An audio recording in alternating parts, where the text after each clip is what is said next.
ఈ ప్రభుత్వం మనోధైర్యం కోల్పోదు.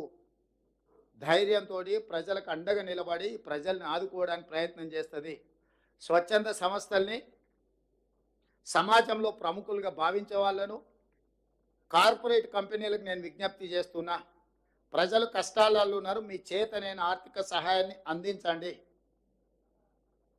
మానవత్వం ప్రదర్శించాల్సిన అవసరం ఉన్నది. ఈరోజు మానవీయ కోణంలో వీళ్ళందరూ కూడా ఆలోచన చేసి చెయ్యగలిగిన సహాయాన్ని ఈ పేదలకు అందించండి.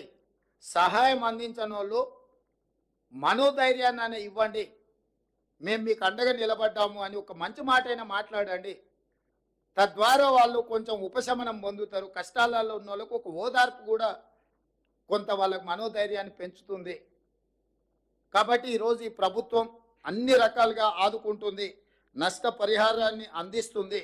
అన్ని రకాలుగా నేను అధికారులకు మళ్ళీ సూచన చేస్తున్న ప్రజాప్రతినిధులు, మా ఎమ్మెల్యేలకు కూడా, మురళీ నాయక్ కానీ, రామచంద్ర నాయక్ గారు కానీ, యశస్విని రెడ్డి గారు కానీ, మా నాగరాజు గారు కానీ, వేదిక మీద ఉన్న ముఖ్యమైన నాయకులకు, ఎమ్మెల్యేలకు, సీతక్కకు, ఎంపీ పార్లమెంట్ నాయకుడు బలరాం నాయక్ గారు కానీ, అదేవిధంగా కనకయ్య గారికి, క్షేత్రస్థాయిలో మీరు ఎప్పుడు ప్రజల మధ్యలో ఉండండి, తిరగండి. గండ్ర సత్యనారాయణరావు గారు ఉన్నారు.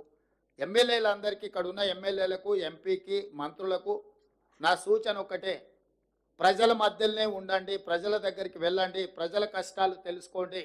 ఆ అంశాలు అధికారుల దృష్టికి తీసుకురండి. అధికారులు ఆ విషయాలను మీరు నివేదికలుగా మార్చండి. ప్రభుత్వం నుంచి అవసరమైన అనుమతులు తీసుకొని వాళ్ళని అన్ని రకాలుగా ఆదుకోవాల్సిందిగా మీడియా మిత్రులకు కూడా నా సూచన. మీరు కూడా ఏవైతే అంశాలను ప్రస్తావిస్తున్నారో మీడియా ద్వారా వాటన్నిటిని కూడా మేము పరిగణలోకి తీసుకుంటున్నాం. ఏదైనా విషయాలు ఉంటే కూడా అధికారుల దృష్టికి మీరు తీసుకురండి. మీరు తీసుకొచ్చిన విషయాలు ప్రజలకు ఉపయోగపడితే ఎంతో కొంత సహాయం అందించడానికి ఉపయోగపడుతుంది. కాబట్టి మనందరం కలిసికట్టుగా ఇప్పుడు మనం చర్యలు చేపట్టాలి. ఇది రాజకీయాలు చేసే సందర్భం కాదు. ఈ ప్రభుత్వం రాజకీయాలు చేయదు. బురద రాజకీయాలు, వరద రాజకీయాలకు ఈ ప్రభుత్వానికి అసలు ఇట్లాంటి సందర్భాన్ని రాజకీయాలకు వాడుకోవాలన్న ఆలోచన లేదు. స్పష్టంగా ప్రజలకు మేము సహాయం అందించే చర్యల్లో ఉన్నాం. మీరు అందరు సహకరించాల్సిందిగా కోరుకుంటూ ఈ సమీక్ష సమావేశంలో పాల్గొన్న అధికారులందరికీ ఇంకా కొద్ది రోజులు మీరు అప్రమత్తంగా ఉండాలి.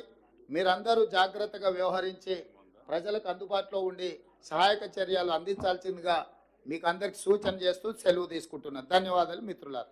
అందరికీ ఒక సూచన, సార్ వాళ్ళు వెళ్ళిపోయిన తర్వాత ఈ జిల్లా ఎమ్మెల్యేలను కానీ అదేవిధంగా అధికారులు కానీ మనం కాసేపు మాట్లాడుకుందాం. ఈ జిల్లా అధికార యంత్రాంగం సార్ వాళ్ళని పంపించిన తర్వాత ఇప్పుడు రాష్ట్ర వ్యాప్తంగా ఉన్న టీఎన్జేఎస్